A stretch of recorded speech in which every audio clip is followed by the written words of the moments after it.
नमस्कार दोस्तों, मैं स्मित मिश्रा स्वागत करता हूं एक बार फिर से आप सभी का जेटी एजुकेशन में।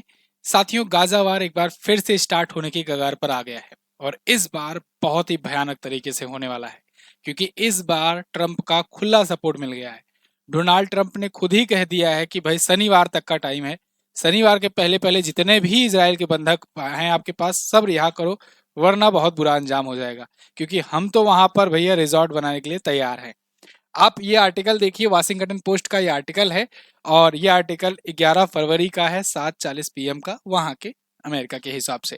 खैर, इसमें कहा गया है Gaza cease fire will and if Hamas does not return hostages Saturday, Netanyahu says. तो पहले तो डोनाल्ड ट्रंप ने कहा कि शनिवार को 12 बजे दोपहर तक सभी बंधकों को एक साथ रिहा कर दो। आपको याद हो, मैंने वीडियो बनाई थी गाजा सीज फायर पर कि ये सीज फायर समझौता 3 चरणों में चलने वाला था, 3 स्टेजेस में, और उसमें थोड़े थोड़े करके बंधक रिहा करता गाजा, और ऐसे ही इजराइल भी रिहा करता उसके बदले में। जैसे अगर हमास एक बंधक इजराइल का रिहा करता तो उसके बदले 33 ऐसे फिलिस्तीनी बंधकों को रिहा करता इजराइल। अगर कोई सेना का वो भी महिला सैनिक अगर होती इजराइल की, तो उसके बदले 50 फिलिस्तीनियों को रिहा करने वाला था इजराइल।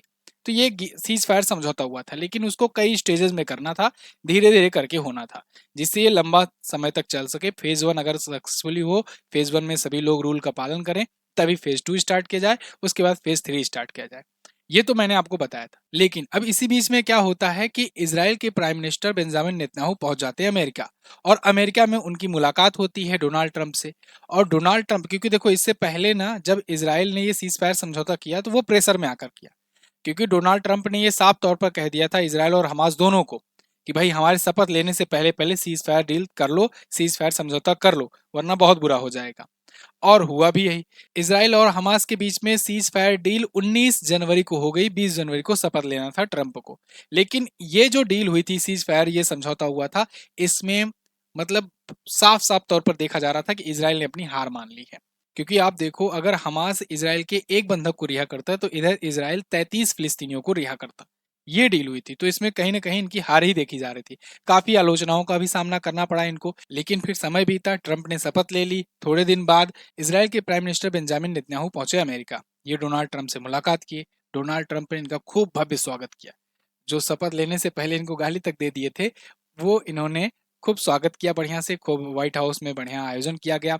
इसके बाद कुछ मीटिंग्स हुई, कुछ डायलॉग्स हुए, तो इन्होंने बयान दिया। इन्होंने गाजा को लेकर के बयान दिया। ट्रंप ने कहा कि गाजा को तो रिजॉर्ट बना देना चाहिए, गाजा को पूरा तरीके से समतल करेंगे, हम पूरी तरीके से टेक ओवर करेंगे, उसके बाद उसको समतल करेंगे, जो वहां पर गड्ढे हो गए बड़े बड़े, इसके बाद वहां पर रिजॉर्ट वगैरह बनाएंगे। तो पूछा गया, साहब यहाँ के जो नागरिक हैं वो कहाँ जाएंगे, फिलिस्तीनी हैं वो कहाँ जाएंगे? कहे हमसे नहीं मतलब, फिलिस्तीनी चाहे इजिप्ट चले जाएं चाहे लेबनान में जाकर के बस जाएं, लेकिन यहाँ खाली करने, पूरी तरीके से खाली करेंगे और पूरी तरीके से अमेरिका टेक ओवर करेगा। अब ये बात इनका कहना ही था कि पूरी दुनिया में भूचाल मच गया, खास करके अरब कंट्रीज में। यहाँ तक कि सऊदी अरब ने भी इसकी आलोचना करनी शुरू कर दी।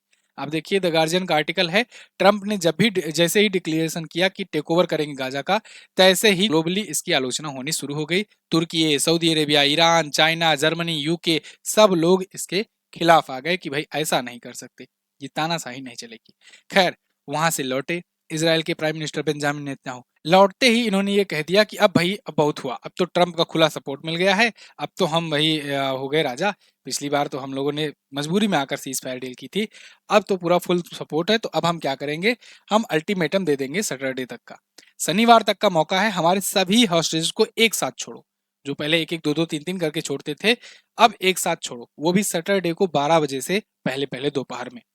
तो अगर ऐसा नहीं किए तो फिर बहुत बुरा हो जाएगा, क्योंकि ट्रंप साहब ने कह दिया है कि हम भी पूरा फुल स्केल वार करेंगे और पूरे तरीके से कूद पड़ेंगे। ठीक है ना? तो ट्रंप ने ये कह दिया कि सीज फायर का समझौता जो हुआ है इसको रद्द कर देना चाहिए। कोई सीज फायर डील नहीं, डायरेक्ट एक ही रूल है कि सबको एक साथ छोड़ो, नहीं तो खत्म हो जाओ। मतलब कि एक बार फिर से युद्ध होने की स्थिति आ चुकी है। तो एक बार तो देखो, ये शपथ ग्रहण करने के टाइम पर सीज फायर डील भी करवा लिए, उसके बाद सीज फायर डील खत्म कर कर फिर से युद्ध भी शुरू करा दिए।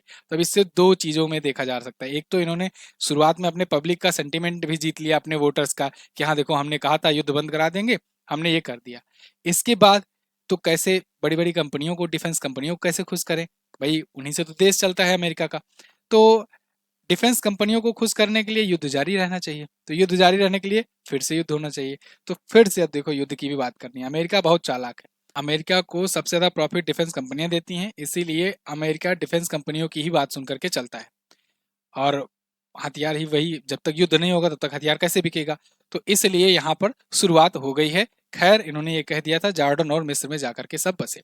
अब इन्होंने क्या कहा है, इजराइल के प्राइम मिनिस्टर ने, इन्होंने कहा है कि हम अपने आईडीएफ को यानी इजरायली डिफेंस फोर्सेस को गाजा के आसपास सैनिकों की संख्या बढ़ा दिए हैं और इनसे कहे हैं कि शनिवार तक बंधकों को रिहा नहीं किया तो युद्ध विराम खत्म हो जाएगा और हमारी सेना फिर से जंग शुरू करेगी और यह तब तक चलेगी हमास का जब तक सफाया नहीं हो जाता पृथ्वी से। इसके पीछे इनका ये कहना है कि जो सीज फायर का उल्लंघन करके हमारे बंधकों को रिहा करने से हमास अब इनकार कर रहा है। खैर अब हमास का क्या कहना है, अगर इसको देखना चाहें हम लोग तो हमास तो साफ साफ कर रहा है कि हमें डरने वाले नहीं हैं, हम हमें डराओ मत। अब इसराइल के केस में क्या है कि इसराइल के लिए व्यक्ति इंपॉर्टेंट है, मतलब चाहे उसके जिंदा हो चाहे मृत हो चुके हों, उनकी बॉडीज भी वो लेने के लिए अभी मतलब कि अग्रसर है, कह रहा है कि हमें बॉडी ही चाहिए अगर मान लो मर गए हैं तो। अभी के टाइम पर अगर स्थिति देखोगे, सीज फायर के बाद इतने दिनों से लेन देन चला उसके बाद अगर स्थिति देखोगे तो यहाँ पर हमास जो है 251 इजरायली नागरिकों को बंधक बनाया था।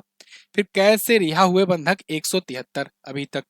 हमास ने रिहा किए 125, सेना ने रेस्क्यू किए थे 8, जिसमें 37 मृत पाए गए हैं, कैद से भागे 3। ठीक है, अभी हमास की कैद में कितने मौजूद हैं, तो 44 अभी जिंदा हैं और 34 जो है मृत अवस्था में है हमास के पास। तो अभी भी देखिए संख्या इनकी काफी ज्यादा है, लगभग 78 की संख्या में है। तो 78 अभी नागरिक और आने हैं इसराइल के बदले में, यहाँ पर उनके सैकड़ों फिलिस्तीनी बंद हैं इसराइल की जेलों में। लेकिन इसराइल कहना है कि सबका सब एक ही बार में छोड़ दो, वो भी सैटरडे को तक। देखना होगा अब सैटरडे तक क्या होता है, लेकिन इसके बाद जो होगा वो बहुत बुरा होगा। फिलहाल इस पर आपकी क्या राय है, आप लोग कमेंट करके जरूर बताइएगा। आगे कुछ भी अपडेट आता है तो मैं आपको बताऊंगा। सब्सक्राइब करके रखिए चैनल। ब्रह्मास्त्र करंट अफेयर की अपनी पुस्तक आई है, ये पुस्तक आपको अमेजन और फ्लिपकार्ट दोनों पर मिल जाएगी।